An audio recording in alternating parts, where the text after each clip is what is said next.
हिंदी में एक मुहावरा होता है, दम घुटना।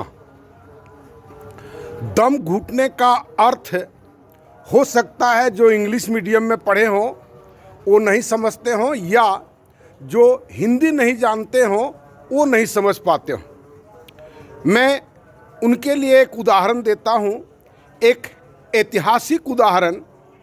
जो हिटलर ने जो गैस चैम्बर बनाया था उसमें यहूदियों को डाल देता था और उनकी मृत्यु दम घुटने से हो जाती थी। एक उदाहरण वैसा। एक दूसरा वर्तमान का उदाहरण है दिल्ली।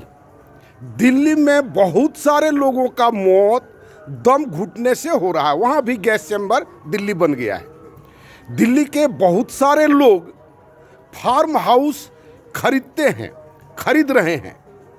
बाजार बढ़ गया, जमीन की बिक्री बढ़ गई, लोग गदगद हो गए, है ना। और बहुत लोग दिल्ली से 20 किलोमीटर दूर, 25 किलोमीटर दूर, 40 किलोमीटर दूर जा कर के फार्म हाउस खरीदते हैं और वहाँ ये गैस का जो प्रकोप है इससे बचने के लिए वहाँ जाते हैं। कितना इंटेलिजेंट आदमी है, आप सोच सकते हैं। उनको ये पता नहीं है कि पूरा पृथ्वी गैस चैम्बर बन रहा है। और इन सब बातों पर जब हम बात करते हैं तब लोगों हाँ में हाँ खूब मिलाते हैं, लेकिन जब उस पर आगे बढ़ने की बात आती है तब हम पीछे हो गए। हम सोचे थे कि ऐसा हम करेंगे, बात बहुत अच्छी है, लेकिन हमारे ऊपर जिम्मेवारी बढ़ गई। रिटायर आदमी कहता है कि हमारे ऊपर जिम्मेवारी बढ़ गई और ये नहीं सोचता है कि हम रिटायर होने के बाद भी क्या सोशल सिस्टम है जो हम जिम्मेवारी से अपने परिवार या अपने बाल बच्चों या जो अपना सामाजिक दायित्व है उस दायित्व से हम आर्थिक रूप से मुक्त नहीं हो पाए हैं। ये अफसोस नहीं है। अब बड़ी शान से कहते हैं कि हम बेटा से नहीं मांगते हैं, इससे नहीं मांगते, उससे नहीं मांगते हैं। तो कहे बेटा या उसका संपत्ति किस काम का, यदि आपके इच्छानुसार उसको आप कुछ भी नहीं कर सकते। तो ये सब सोशल पोल्यूशन है। एक उदाहरण ये दम घुटना हुआ।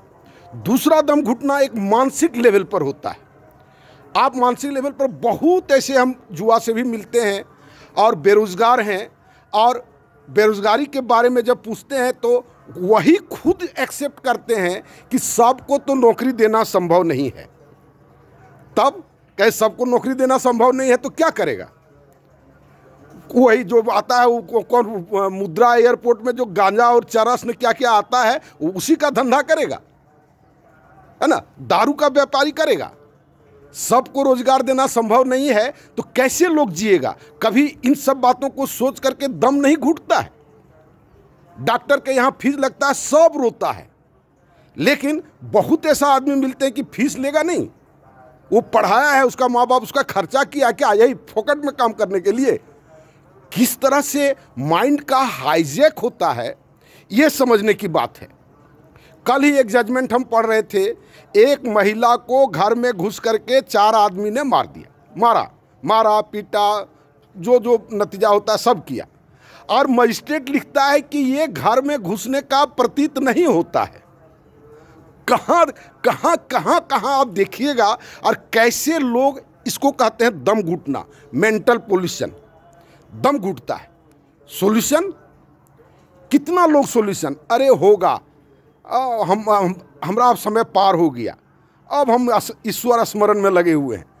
मोदी जी इतना उम्र हो गया वो ईश्वर स्मरण में नहीं लगे हुए हैं, लेकिन जो भुक्तभोगी हैं वो लोग सब ईश्वर स्मरण में लगे हुए हैं, स्वर्ग यात्रा के तैयारी में लग गए हैं।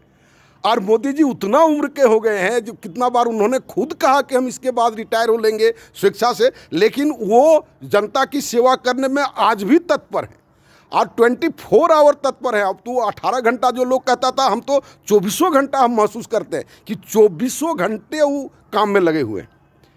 तो कहने का मतलब अब फिर भी ये दुर्दशा, दिल्ली की दुर्दशा, बेरोजगारी की दुर्दशा, चिकित्सा की दुर्दशा फिर भी बना हुआ। अब 24 घंटा के बाद 48 घंटा कौन प्राइम मिनिस्टर पाएगा समय?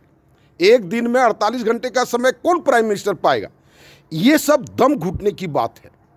एक फिजिकल दम घुटने की बात है और एक मेंटल दम घुटने की बात है।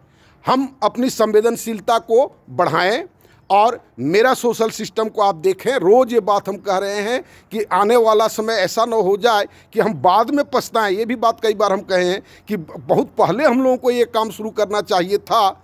जैसे कोरोना के पीरियड में किसी का आदमी ने, मेरे मित्र ने कहा कि सर, अगर आपका जो प्रोग्राम था अगर पहले से ही ऐसा रहा होता तो आज ये लॉकडाउन करने की आवश्यकता नहीं होती।